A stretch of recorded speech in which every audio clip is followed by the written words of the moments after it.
Kasi yung level ng management, sa pinakamataas ay strategic. You think about long-term strategies for the company.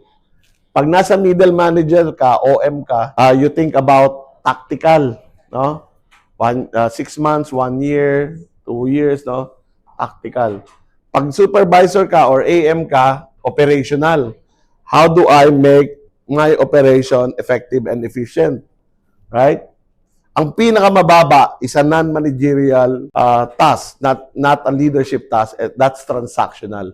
Just making sure that transactions go through smoothly.